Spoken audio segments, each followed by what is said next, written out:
ঈদ উপলক্ষে এত সুন্দর একটা মেকআপ করেছি, তাও সিম্পল ড্রেসের সাথে। নিজেকে নিজে দেখেই তো ফিদা হয়ে যাচ্ছে, সিম্পল ড্রেসও এত ভালো লাগে। ফ্ল্যাশব্যাক।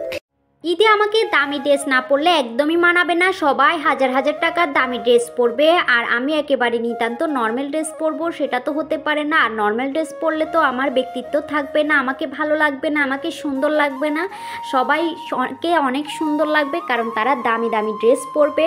আর আমি যেহেতু দামি ড্রেস পরতে পারবো না, তাই তো মনে হয় আমাকে একদমই সুন্দর লাগবে না। আসলে এই কথাটা নিতান্ত ভুল ধারণা। যারা এই কথা মনে করেন, যারা মনে করেন যে হাজার হাজার টাকা দামের ড্রেস পরলে, হাজার হাজার টাকা দামের শাড়ি পরলে আপনাকে অনেক সুন্দর লাগবে, এটা কিন্তু একদমই ভুল কথা। আর আপনাদের এই ভুল ধারণাটা ভাঙিয়ে দেওয়ার জন্য আমার আজকের মেকআপ টিউটোরিয়ালটা।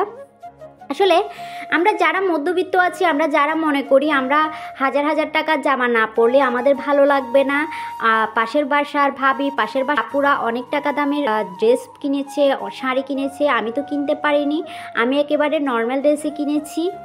তাই এবার ঈদে আমাকে সব থেকে খারাপ জঘন্য দেখাবে। তাই এবার ঈদে আমার নিজেকে নিজে ছোট যারা মনে করছেন তাদেরকে বলছি, নর্মাল ড্রেস পরলে, কম দামি ড্রেস পরলে যে আপনাকে ছোট মনে হবে, আপনাকে সুন্দর লাগবে না, এটা একদমই ভুল ধারণা। আসলে এই ধারণাটা আমাদের মন থেকে মুছে নিতে হবে। আর আজকে আমি আপনাদের সাথে ঈদ স্পেশাল একটা মেকআপ টিউটোরিয়াল নিয়ে হাজির হয়েছি। আর বছরে যেহেতু একবারই ঈদ আসে, এই ঈদে তো আমাদের সুন্দর করে সাজতে হবে। আমাদের ড্রেসটা যেমনই হোক না কেন, সাজটা কিন্তু আমাদের মনের ভিতর থেকে আসে। অর্থাৎ আমরা চাইলেও নিজের মনের মতো করে সাজগুজু করতে পারবো। অর্থাৎ একজন মানুষকে যত পরিপাটি দেখাবে তার ড্রেস কোনো ম্যাটার না। আপনি মন থেকে যদি প্রিপেয়ার থাকেন, হাসি খুশি উজ্জ্বল থাকেন, আপনাকে নর্মাল ড্রেসেও কিন্তু অনেক ভালো লাগবে। আর এই যে আপনাদের সাথে কথা বলতে বলতে আমি কিন্তু ফাউন্ডেশনটা সেট করে নিয়েছি। আর ফাউন্ডেশন দেওয়ার পরে যেটা করি, রোজ পাউডার বলেন বা আপনি অর্থাৎ যেগুলো পাউডার ইউজ করেন, যে কোনো পাউডার দিয়ে আপনি ফাউন্ডেশনটা সেট করে নেবেন।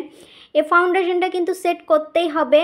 এটা আমরা যারা মেকআপ করি তারা তো অবশ্যই জানি, ফাউন্ডেশনটা যদি সেট না করি তাহলে কিন্তু ফাউন্ডেশনটা ঠিকমতো বসবে না। তাই এখন আমি ফাউন্ডেশনটা সেট করে নিচ্ছি। আর মেকআপ করার আগে লিপে একটু কিন্তু লিপ বাম লাগিয়ে নেবেন, এতে করে লিপস্টিকটা কিন্তু ঠিকমতো বসে। আর লিপ বাম না লাগিয়ে যদি আপনি মেকআপ করতে বসেও যান তাহলে ঠোঁটটা কিন্তু আরও খুশকো খুশকো হয়ে যাবে, তাহলে লিপস্টিক দিলে আপনার লিপসটা সুন্দর লাগবে না। আর এই যে আমার মেকআপ অলমোস্ট ডান, আমি আইব্রোটাও করে নিয়েছি আর এখন আইশ্যাডো করে নিচ্ছিলাম। আসলে আজকে আমি চেষ্টা করব আমি একটু অন্যরকমভাবে আপনাদেরকে একটা ভিডিও দেওয়ার জন্য। প্রতিদিন যেহেতু নর্মালি সাজগুজু করে, আজকে একটু হেভি সাজ দিব। তবে হেভি সাজ দিব যেহেতু, কিন্তু আমার ড্রেসের সাথে ম্যাচিং করে আমি সাজটা সাজবো। তার মধ্যে হচ্ছে যে আপনার ড্রেস যেমনই হোক না কেন, আপনি সাজটা অর্থাৎ আপনার পছন্দ অনুযায়ী সাজবেন। আর এই যে দেখেন আমি আইশ্যাডোটা হালকা করে দিচ্ছিলাম, কারণ আমি এখানে এই যে দেখেন এই হাইলাইটার্সটা দিব চোখের জন্য। আমি একটু ডার্ক কালারের হাইলাইটার্স দিব। বললাম আজকে তো একটু অন্যরকমভাবে সাজুগুজু করব, যেহেতু ঈদে একটু অর্থাৎ গর্জিয়াসের মধ্যে হালকা মেকআপ এরকমভাবে আমি করার চেষ্টা করব। অর্থাৎ একেবারে গর্জিয়াসও মনে হবে না, একেবারে হালকাও মনে হবে না, কিন্তু আপনাকে দেখতে অনেক সুন্দরই মনে হবে। যারা যারা আমার এই মেকআপটা অর্থাৎ ফলো করবেন তাদের দেখবেন অর্থাৎ মেকআপ করার পরে একেবারে নিজেকে চিনতেই পারবেন না, একটা পরি হয়ে যাবেন। আচ্ছা যাই হোক, আর এই যে এখন আমি আইলাইনারটাও দিয়ে দিচ্ছিলাম। আর আজকে আইলাইনারটা একটু গাঢ়, আর যেহেতু আমার ড্রেসটা অর্থাৎ হোয়াইটের মধ্যে, সেজন্য যারা হোয়াইট হালকা কালারের ড্রেস পরবেন তারা কিন্তু এই সাজটা সাজতে পারেন। আর আজকে অর্থাৎ যে লিপস্টিকটা আমি ইউজ করব সেটা একটু লক্ষ্য করেন। আমি কিন্তু 3টা লিপ লাইনারকে মিক্স করে একটা লিপস্টিক তৈরি করব, এই যে। আর এখানে দেন আরেকটা, যে দেখেন আরেকটা লিপ লাইনার দিয়ে আমি লিপসে অর্থাৎ লিপস্টিকের মতো করে নিচ্ছিলাম। এরপর 3 নাম্বারটা দিব, এই যে দেখেন এই 3টা লিপ লাইনার দিয়ে আমি কিন্তু একটা লিপস্টিক তৈরি করে নিয়েছি। আসলে সব সময় আমরা তো সব কালার কিনতে পারি না, চাইলে আপনাদের কাছে যদি এভাবে লিপ লাইনার হাতের কাছে থাকে তাহলে 2টা দিয়ে আপনারা অনায়াসে একটা লিপস্টিক তৈরি করতে পারবেন। আচ্ছা যাই হোক, আর এই যে এখন ফাইনালে চলে এসেছি ব্লাশার দেওয়ার জন্য। আর এই যে দেখেন ব্লাশারটা আমি ইউজ করছিলাম, আর ব্লাশারটাও আমি একটু হালকার উপরে রাখবো। তারপরও এখন যেহেতু সবাই একটু ব্লাশার একটু অর্থাৎ গর্জিয়াস করে দেয়, সে কথা মাথায় রেখেও আপনি চাইলে কিন্তু গর্জিয়াস করেও দিতে পারবেন। আচ্ছা যাই হোক, আর এই যে দেখতে পাচ্ছেন আমার মেকআপটা কিন্তু প্রায় অলমোস্ট কমপ্লিট হয়ে গিয়েছে। আর এখন ফাইনাল টাচ, এই যে দেখেন আমাকে কেমন লাগছে। আর এখন আমি ড্রেসটা পরে নিব। আর এই যে ফাইনালি আমি ড্রেসটাও পরে নিয়েছি, একদম সিম্পলের মধ্যে আমি ড্রেসটা পরেছি।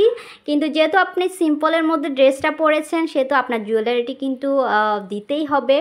আর এই যে জুয়েলারির মধ্যে আমি কিন্তু কানেরটাই রেখেছি, যেহেতু সিম্পল ড্রেস আর ড্রেসের সাথে ম্যাচ করে কিন্তু আমি জুয়েলারিটা রেখেছি। আর এই যে সব কিছু যদি আপনি ম্যাচিং করে পরেন কিন্তু আপনার ড্রেসটা যতই নর্মাল হোক না কেন আপনাকে সুন্দর একটা লুক দিবে। যারা আমার এই কথাগুলো মাথায় রাখেন তারা কিন্তু দেখবেন খুবই সুন্দর করে নিজেকে পরিপাটি করে সবার সামনে উপস্থাপন করতে পারবেন। এতে অর্থাৎ দামি জামার কোনো দরকার হয় না। আর এই যে আমি এখানে চুড়ি পরে নিয়েছি। যাই হোক, আমার জামাটা যেহেতু টপসের মতো সেহেতু আমি এই যে দেখেন চুড়িটা পরে নিয়েছি। আর এই যে আমার আজকের ফাইনাল লুক আমাকে কেমন লাগছে প্লিজ কমেন্ট সেকশনে কমেন্ট করে জানাতে একদমই ভুলবেন না। অর্থাৎ নর্মাল ড্রেসের সাথে এই মেকআপটা কিন্তু খুবই সুন্দর লাগবে আপনাকে। আমি আমার বেস্টটা দেওয়ার চেষ্টা করেছি, আপনাদের কাছে কেমন লাগলো সেটাও কিন্তু কমেন্ট করে জানাবেন। এভাবে স্টেপ বাই স্টেপ আপনার হাতের কাছে যাই থাকুক না কেন সেটা দিয়ে যদি আপনি সুন্দর করে পরিপাটি করে সাজুগুজু করুন, অর্থাৎ আপনার জামা কোনো ম্যাটার করে না, আপনার জামাটা কি দামি বা কম দামি সেটা কোনো ব্যাপার না। সব সময় নিজেকে এভাবে করে উপস্থাপন করবেন, দেখবেন আপনার অনেক অনেক ভালো লেগেছে। আর এই যে আমি তো আজকে নিজেকে নিজে দেখেই চিনতে পারছি না, আসলে এই লুকটা ক্রিয়েট করার পরে আমাকে যে এত সুন্দর লাগবে মাশাআল্লাহ, আমি তো নিজেকে নিজেই চিনতে পারছি না। আপনাদের কি মনে হচ্ছে সেটা কমেন্ট করে জানাতে একদমই ভুলবেন না। তাই অন্যের কি আছে সেটা দেখে মাথা নষ্ট না করে নিজের যাই আছে তা দিয়ে নিজের ব্যক্তিত্ব তুলে ধরুন। ট্রাস্ট মি, বিশ্বাস করুন আপনাকে সবথেকে বেশি সুন্দরী মনে হবে। আর এই যে আমার আজকের মতো ভিডিও এই পর্যন্ত। প্রিয় আপু ভাইয়ারা যারা এখনও পর্যন্ত আমার ভিডিওতে লাইক দিতে ভুলে গিয়েছেন প্লিজ একটা লাইক দিয়ে দিবেন। দেখতে দেখতে আমার ভিডিও ভালো লাগলে চ্যানেলটা সাবস্ক্রাইব করে আমার পাশে থেকে যাবেন। আরও নতুন নতুন ভিডিও পেতে পাশে থাকা বেল আইকনে ক্লিক করতে একদমই ভুলবেন না। আর আমার আজকের ভিডিও ভালো লাগলে আত্মীয় স্বজন বন্ধুবান্ধবের সাথে শেয়ার করে তাদেরকে দেখার সুযোগ করে দিন। আর আজকে আমার মেকআপ লুকটা কেমন হয়েছে সেটাও কিন্তু কমেন্ট করে জানাতে একদমই ভুলবেন না। সবাইকে অনেক অনেক শুভকামনা এবং অগ্রিম ঈদ মোবারক। সবাই ভালো থাকবেন, সুস্থ থাকবেন, নিজের যা আছে তা দিয়ে নিজেকে নতুন করে গড়ে তুলুন। ওকে, আল্লাহ হাফিজ।